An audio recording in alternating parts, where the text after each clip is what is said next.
A Gaza journalist just got killed after the IDF named him. So pull up a chair, guys. We've got some serious ground to cover.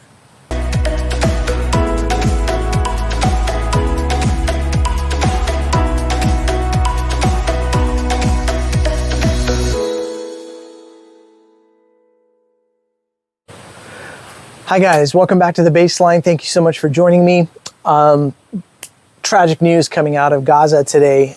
A journalism was killed, and they said journalism was dangerous, but they didn't tell you it could get you assassinated on camera. And tonight, Gaza just lost one of its loudest voices. Ah-nahss al-Sharif was killed. Not in some crossfire, guys. Not in the chaos of a random blast, but in a strike that hit one place journalists thought was safe. A tent outside a hospital gate. And here's a poll for you guys.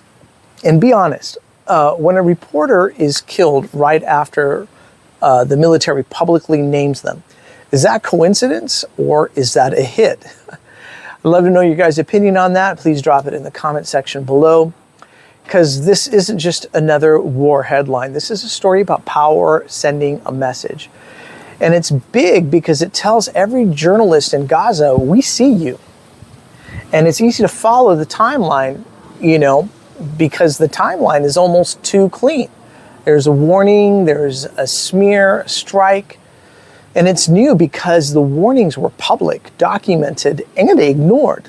And it feels safe to watch until you realize if they can silence him, then they can silence anyone. Now, here's what I need you to do when you watch all the clips of this tragedy, right? One is the exact sequence that took ah-nahss from targeted online to dead on the ground. Two, why the IDF's official story and Al Jazeera's eyewitness account could not be further apart. And three, how this one journalist's death says more about the war for narrative than the war for the actual land itself.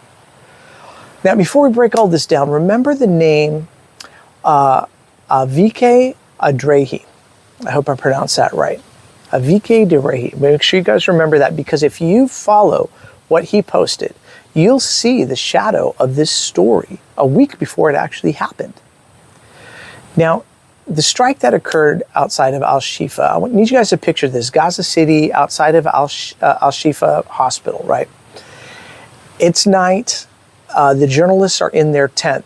Their one refuge after reporting all day on famine, bombardment, and displacement, right? And ah-nahss is there. So is his colleague, Mohammed Katari, or Katati, I'm sorry. Then the sky lights up. A drone strike slams into the tent. The blast is so close you can feel it in the footage that survived.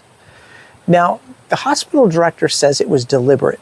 Al Jazeera says it was targeted. And the IDF, they don't deny killing him.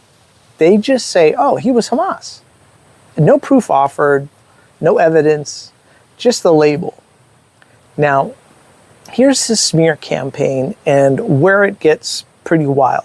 Because just 10 days before, the IDF Arabic spokesperson, Avichay Adraee, the one that we mentioned before, posted videos naming ah-nahss, accusing him of being in Hamas's military wing, calling him famine coverage propaganda and a false campaigner.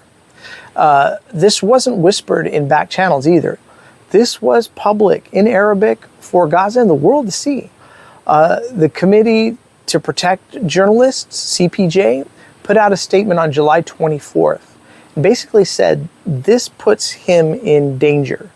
The UN Special Rapporteur on the occupied Palestinian territories, Francesca Albanese, condemned the thing. Both said the same thing. Public incitement leads to public danger. And within days, danger became reality. And we lost a journalist here. Now, is this a pattern? or is it a one-off? Because if this was a one-off, maybe you could write it off as tragic timing, right?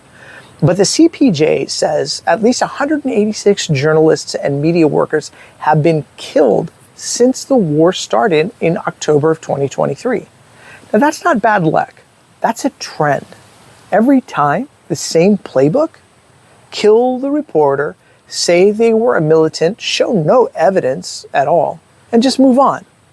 Now, ah-nahss knew that too, right? He told friends this campaign felt like the prelude to his assassination. So he kind of knew it, right? And think about that. You're a reporter, you survived covering famine, airstrikes, even the killing of your own father in December of 2023, I think. And you know your own name is on the list? I don't know, man. And this death, why does this death matter? Because this isn't just about one man, right? This is about the war on witnesses. Ah-nahss was reporting on starvation, not abstract famine. Enforced deprivation in real time. That's what he's reporting on. He was showing you the empty shelves, the skeletal kids, the mothers who couldn't feed their babies. That kind of footage forces the world to pay attention. It forces governments to answer uncomfortable questions.